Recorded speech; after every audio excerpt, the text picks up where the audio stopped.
ವರದಿ ಮಾಡಿದ ಬಗ್ಗೆ ಗಂಗಾವತಿ ವಿಧಾನಸಭಾ ಕ್ಷೇತ್ರ ಇಕ್ಬಾಲ್ ಅನ್ಸಾರಿ ಹೆಗಲಿಗೆ ಇಟ್ನಾಳ ಬಂಧುಗಳಿಗೆ ಜಿಲ್ಲಾ ಪಂಚಾಯತಿಂದ ಎಂಎಲ್ಎ ಎಂಪಿಯವರೆಗೂ ಇಟ್ನಾಳ ಬಂಧುಗಳಿಗೆ ರಾಜಕೀಯದಲ್ಲಿ ಬಲ ತುಂಬಿ ಈ ಎಲ್ಲ ಚುನಾವಣೆಯಲ್ಲಿ ಗೆಲುವು ಸಾಧಿಸಿಕೊಟ್ಟಿದ್ದು ಮರೆತ ಇಕ್ಬಾಲ್ ಅನ್ಸಾರಿ ಅವರಿಗೆ ಬೆನ್ನಿಗೆ ಚೂರಿ ಹಾಕುವ ಕೆಲಸ ಇಟ್ನಾಳ್ ಬಂಧುಗಳು ಮತ್ತು ಕಾಂಗ್ರೆಸ್ ಕೆಪಿಸಿಸಿ ಮಾಡುತ್ತಿದ್ದು ಇದು ದೊಡ್ಡ ಅನ್ಯಾಯ. ಮುಸ್ಲಿಂ ಸಮುದಾಯದ ನಾಯಕನಿಗೆ ಮುಂದಿನ ದಿನಗಳಲ್ಲಿ ಇಟ್ನಾಳ್ ಬಂಧುಗಳು ಮತ್ತು ಕಾಂಗ್ರೆಸ್ ಕೆಪಿಸಿಸಿಗೆ ಕೊಪ್ಪಳ ಜಿಲ್ಲೆಯ 5 ಕ್ಷೇತ್ರದಲ್ಲಿ ಕೊಡಲಿ ಪೆಟ್ಟು ಖಚಿತ.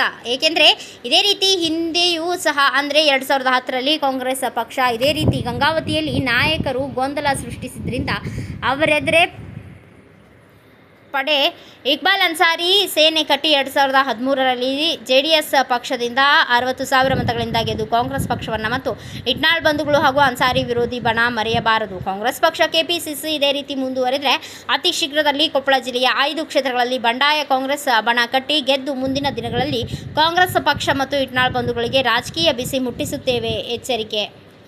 ನನ್ನ ಅನಿಸಿಕೆ ವರದಿ ಮಾಡಲು ಕೋರಿದ್ದೇವೆ.